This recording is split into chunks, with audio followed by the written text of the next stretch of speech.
Assalamualaikum sahabat Nusantara. Sekarang kita membahas tingginya angka perceraian di setiap pengadilan agama di seluruh Indonesia. Pertanyaannya, apakah perceraian itu begitu mudah sehingga tingginya angka perceraian?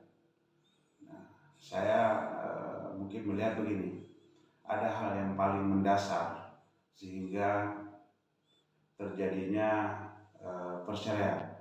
Pertama, adanya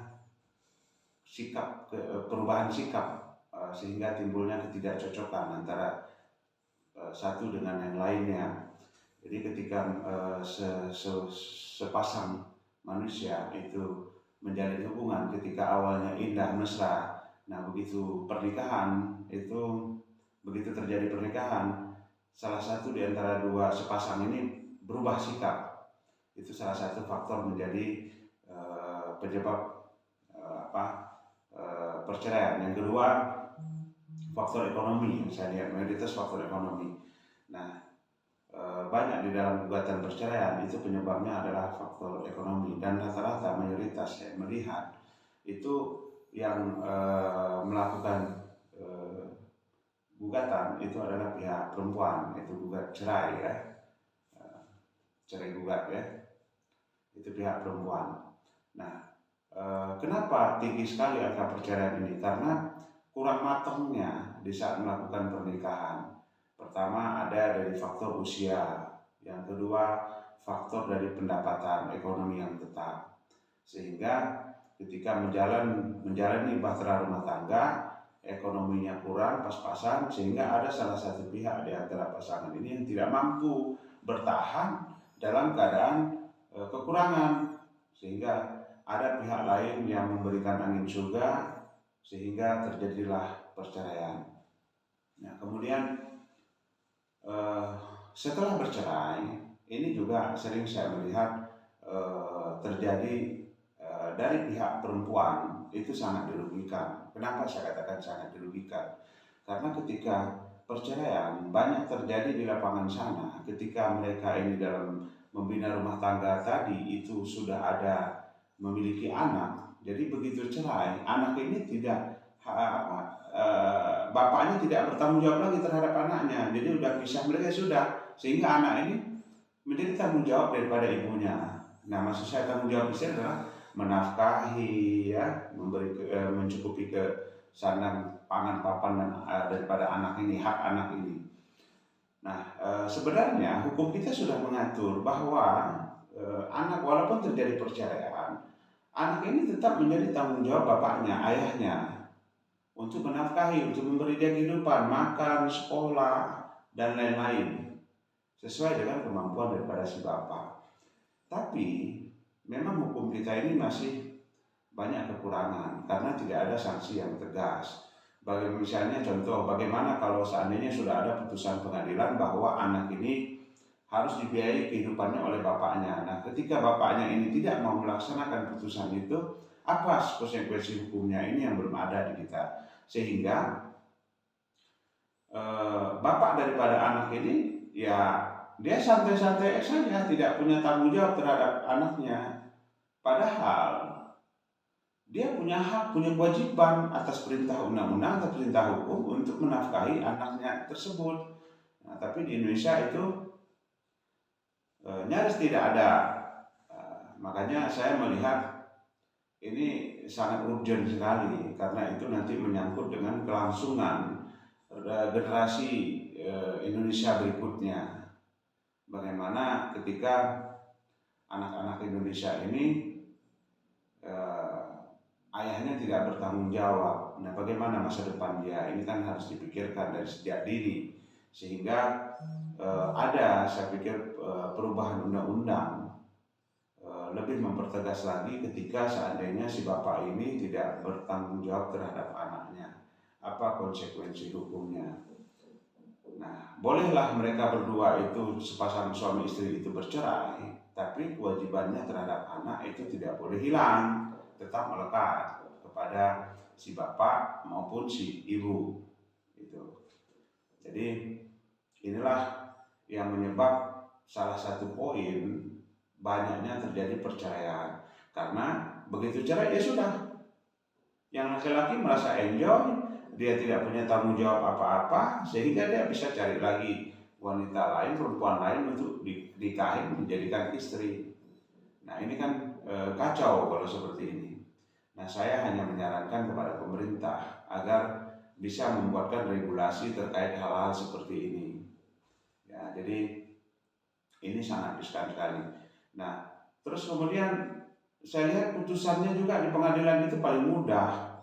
Kalau seandainya pihak perempuan yang melakukan upaya gugat ke pengadilan itu gampang sekali cerainya dan mudah sekali diputuskan untuk mereka bercerai. Gitu. Jadi saya juga menyarankan coba para hakim-hakim di pengadilan agama lebih inilah, karena konsekuensinya kepada anaknya nanti ini yang sangat kita sayangkan gitu. Kalau seandainya bapaknya bertanggung jawab sih nggak apa-apa, kalau tidak bertanggung jawab ini jadi masalah. Kemudian akar persoalannya lagi apa? Kurangnya pembinaan ini, maaf mungkin kalau saya kurang tahu ya terkait apa saja tugas daripada KUA. Tapi saya melihat begini, kurangnya penyuluhan, kurangnya pembinaan, kurangnya memberikan masukan-masukan oleh kantor urusan agama terhadap pasutri, pasangan suami istri. Ini juga menjadi satu sebab karena mereka tidak paham. Nah, terkait apa sih tanggung jawab dia, apa sih tugas dan tanggung jawab pasutri ini mereka banyak yang tidak paham.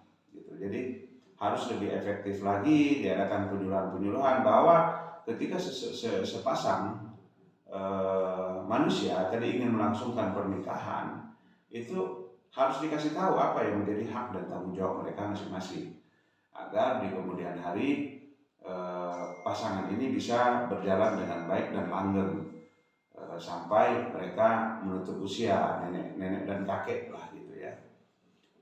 Nah jadi saran saya kepada KUA lebih efektifkan lagi penyuluhan-penyuluhannya terhadap pasutri, pasangan suami istri. Nah kepada pengadilan agama saya hanya berpesan, cobalah jangan begitu mudah mereka melakukan perceraian diputus cerai, dengan dalil bahwa kalau disatukan buat apa? Karena memang sudah tidak cocok. Nah saya pikir mereka ini kan manusia yang masih punya hati.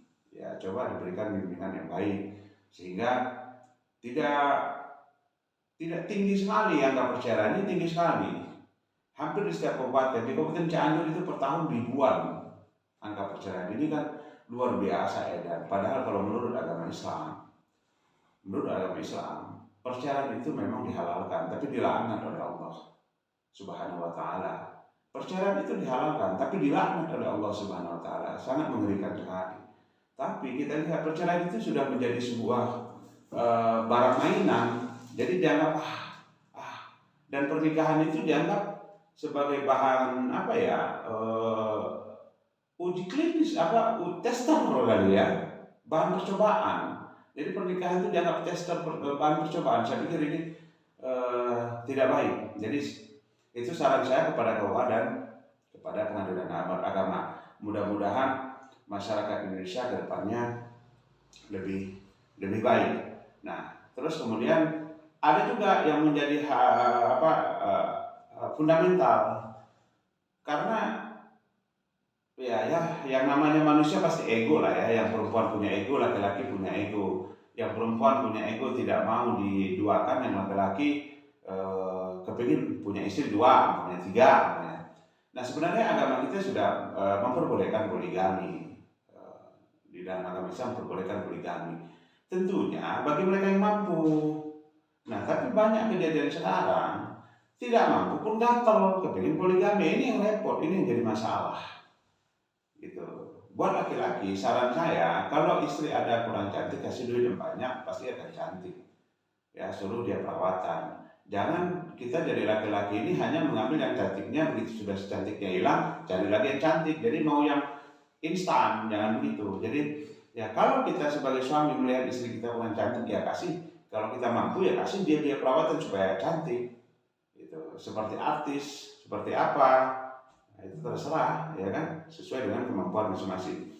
Jadi itu sahabat Nusantara, pesan saya buat KUA sama pengadilan agama agar lebih ini lagi, agar angka perceraian di Indonesia ini tidak tinggi. Oke, sampai ketemu di berikutnya. Salam sahabat Nusantara.